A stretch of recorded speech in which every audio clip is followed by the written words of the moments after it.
Power Insurance Group hotline, and I'll let you bring Ozzie Newsome into the show. Well, Ozzie Newsome was a great player at Alabama. Everybody in the world recruited him and elite in Alabama. I'm from Florence, so I kept up with him. Even I was at Alabama when he was there, and what a player he was, and what a great executive he's been. What's up? And appreciate him taking time to be on. Good morning, Ozzie. How you doing? Hey, Wimp, how you doing? I'm doing great. I want to ask you questions that are fair because I don't have people calling in. They're all excited about you being on. Is it difficult, or when you were the head guy there, you kind of is it difficult to decide on a guy at the skill position, at the quarterback position in the NFL? You hit on them all the time. You're the best in America. Did you decide yourself? Did you and the other guys argue about how does that work? How does that work with a skill guy? Well, what we do, we have area scouts, probably about 6 to 8 in different parts of the country. Okay. And they're responsible. Say the guy we have a guy that lives in Charlotte, and he's responsible for everything from North Carolina to Texas, which includes Alabama, Mississippi, and so forth. So, first of all, they are responsible to go into the school and get as much information on all the players, and then also do an evaluation of the players.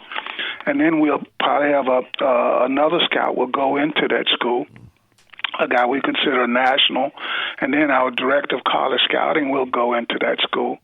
So, a quarterback or any prospect will probably get about 3 or 4 looks, and we'll have grades on them, as we put the player through the process. And then as grades starts to come in, myself and Eric will start taking a look at them. Then eventually the coaches, the quarterback coach will look, the offensive coordinator and the head coach. So by the time the process ends, you'll have 8 to 10 looks on a player, and especially the quarterback. That's really interesting, man. And so, in other words, you're not picking the player for the coach yet. The coach is going to talk with you, look at it as well. Yes, exactly right. Yeah, we try to set up a model of what we want in each player, and that's done, prior to the draft, or when you get a new coach, you sit down with the coach and go say, okay, what are you looking for in a defensive back? What are you looking for in an offensive tackle? Mm-hmm. So we try to come to some conclusion of what we both are looking for, and then we teach our guys, our area scouts and so forth, hey, this is the type of player that we want in Baltimore, and then they go out to try to find those players. Yeah. That's really interesting, Barry. Ozzie, what do you guys find when you get Alabama players there, as far as their being able to learn what they've learned under Coach Saban and being coachable? I think if they make it through this program, they are coachable. Not all guys are. Just talk about your experience with the Alabama guys you guys have had. Well, number one, yeah, they are coachable. But the thing that we've seen over the years is the football intelligence that they have. They can not only tell you what they're doing, but they could probably tell you what the 10 other guys on the defense, or if you're on the offensive line, what the 4 other guys is doing. If you're a receiver, they probably can tell you, what the other 2 receivers, the tight ends, the running backs, and the offensive line. So Nick does a very good job of getting his players to understand not only what they're doing, but what the whole scheme is doing, and that makes you a better player. Sure. When you can go out there and have a true understanding of what they are trying to accomplish on offense and defense. And the other thing about that, they're competing every day against top quality talent. They got 5 and 4 stars everywhere. So you got one that's behind you. And then when you go out to practice, when it's O versus D, you're probably practicing against a guy that's probably going to be a first or second round pick. Guys are going to be playing in the league. So they know how to compete. And I guess the last thing about, all of those guys, they really respect the game. Nick teaches those guys to respect the game, respect your opponents, respect your teammates. Sure, Dab. Well, they're laying here, and you don't have to really answer this, but I do have to bring it up. Not bring it up, but Tua is a kid who's very, very talented entry-wise. You worry about that. and then you have have other kids that are good players besides Joe that's going to be number one, I guess. And I was asking somebody about guaranteed money for somebody that has had some injury problems. I don't know. Did y'all worry about that with other people? What, injuries? Yeah, did y'all worry about whether we should give big money for that? Yeah, well, what we do, we trust our medical staff. Okay. And, we bring our medical staff in, and they do a consultation. They do the examination, and we take what their word is. Okay. And sometimes they say, hey, this guy's not going to have a very long career. Yeah. And if that's the case, then you know what? That guy goes to the bottom of the barrel for us. So our medical people is just as much a part of the process as the scouts are. And when we get their information, we use it. And that's even for our players that are on the Ravens roster right now, is, they can come in and say, hey, we don't think this guy's going to have more than a 3 or 4 or 5 year career in the league. So you sitting there trying to negotiate a deal with him, you shouldn't want to try to go 5 years because your medical information saying he's not going to be able to live for that contract. Yeah, that's good stuff. That's really good stuff, Barry. What does it mean when they say franchise tag? What does that mean, Ozzie? Well, you have each team has the ability to designate a player, one player, at a position, and there is a negotiated number within the CBA what you have to pay that player on a 1-year deal.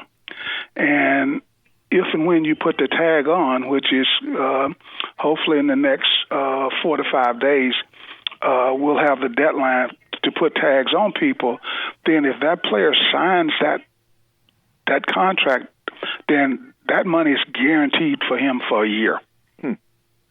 We had a caller that sent me a question, wanted to know, were you ever considered to be the athletic director at Alabama, and would that be something you maybe consider in the future if the job were open? Obviously, we're not trying to run Greg Byrne out of here. No, we like Greg. Yeah, we like Greg. No, that has always been a question that has been posed to me since I've retired from playing the game, but I enjoy working for Steve Bisciotti and working here for the Ravens, and they got a great AD in Greg Byrne. Yeah, no doubt. One of the other callers, and I don't know if this is true, you can answer, he said that Coach Saban said that you were always hard to defend because you would use the official as a screen or a pick. Is this true, Ozzie? When bragging on that now. That's pretty smart. When I was playing, Nick was a defensive back coach for the Houston team, and they used to play a lot of man-to-man coverage, and we run crossing routes. And then back that time, they've since moved the umpire, into back behind the quarterback for safety, but the umpire used to set about 6 yards deep in the middle of the field. And if you got a guy chasing you, you just run him right by that, and he runs right into the umpire, and you become wide open. Just common sense. I bet Coach Saban was throwing his headset over there when that happened. What quarterbacks did you play with? At Alabama? Well, no, in Alabama and pros. Okay, well, in Alabama, I played with Gary Rutledge, Richard Todd, and Jeff Rutledge, and Jack O'Rear. In Cleveland, I played with Brian Syke, Paul McDonald, and Bernie Kosar. Yeah. Well, great thing. Go ahead, Barry. What do you say to people? Could Coach Bryant coach today's athlete, Ozzie? Oh, no question. You could? Yes, no question about it. But number one, because he'll be selecting the right ones that he wanted. Good point. But the great players of this age would be great players in any era. If you talk about Jordan, you talk about the late Kobe Bryant, you talk about any of the great players, the great football players, and they all want to be coached. Yeah. And they all want to please the coach. I know Wimp would say he had some guys that probably didn't want to please him at times. They were trying to please you, Wimp. They just didn't know how.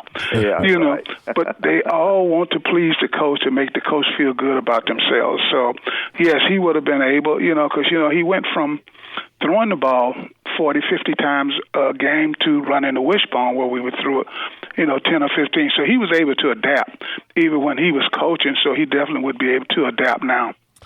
There are all kind of ways to coach professional football. I see some I think don't do a lot of walkthroughs and nothing real heavy.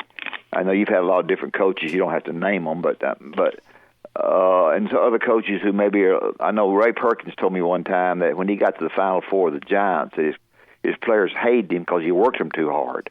And so I don't know, that's what he told me. So he and I were buddies, and I was the only buddy that Ray had when he was at Alabama. So is it the coaches that you've been through and everywhere you've been, is it quite different like it is maybe in college?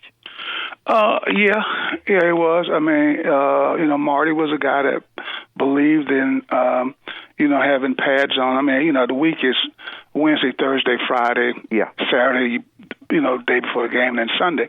And Marty was a guy that, wanted pads on Wednesdays and Thursdays and just shoulder pads and helmets on Friday. And then you line up and play on Saturday. But the game has changed now. The rules have changed. Right now, with the new CBA, you only allowed to have 14 padded practices during the season, during a 17-week season. So they've changed, and which it has got coaches to change their philosophy. But, you only have so many players. They only got so much wear and tear in their bodies. So having someone understand what they do without having the physical pounding makes them even fresher to do it on game day. You want to have everybody ready for Sunday or everybody ready for Saturday. Mm-hmm. You don't want to lose the game on Tuesday, Wednesday, or Thursday because you done beat your guys up. Mm-hmm. Good point. We're talking with Ozzie Newsome. Ozzie, I know when you guys got Marlon Humphrey, you knew he was really, really good. Has he even exceeded your expectations of what you thought he could do this early? Yeah, yes, he has. And I'm really proud of Bobby and Barbara, his parents, who come to a lot of the games. I get a chance to see him. But yes, he has. But even more so, the person that he is, around the locker room. He's becoming a leader for us in the locker room. But, right now, we can put Marlon on any receiver in our league, and we feel like Marlon can hold up against that guy. And the other thing that Marlon brings to us is there are a lot of great corners in the league, but they don't like to support the run and tackle. Marlon does. I mean, Marlon is a force when it comes to inserting himself in the running game for our defense.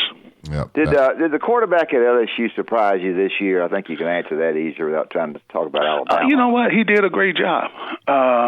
He did. He got some unbelievable talent around him, and he utilized that talent well. I'm sure he'll probably go in the top 1 or 2 or 3 in the draft. Yeah. I'm glad we're not up there because we got a quarterback. Sure. But and plus, you don't want to lose all those games to be picking up there either. That's another thing. Yeah. And somebody else may be picking the players. Yeah. But I think he's done a good job. I've seen him because I've been evaluating. They got some offensive linemen, they got a running back, and they got a receiver and a tight end. So I've had a chance to watch him a lot on tape. He's very accurate. He's got a lot of poise, and he's a better athlete with the ball in his hand when he runs than people give him credit for. Yeah. Well, you still have family in Leeton? Yeah, my mother still lives right there. I was afraid to ask you about her because I was afraid maybe she'd passed away. Yeah, she's still there. Yeah, she'll be 97 in November of this year. And, that's unbelievable. And she's still there and keeps up with what goes on at Carver County High School and things like that for me. But yeah, we're blessed. And I'll get a chance to see her this summer when I come down that way. Well, we need to check with Leon. He's struggling a little bit. He's taken a high school job over at Cordova. Yeah, I saw that. I saw that article on him, and I know he had battled through he's had a few medical prostate problems, and I'm going to try to get him on the show next week. Barry and I really appreciate you being on, Oz. It's mighty nice of you. People here are just crazy about you, and they're all bugging me to try to get you on. I try not to do it much, but we appreciate you being on.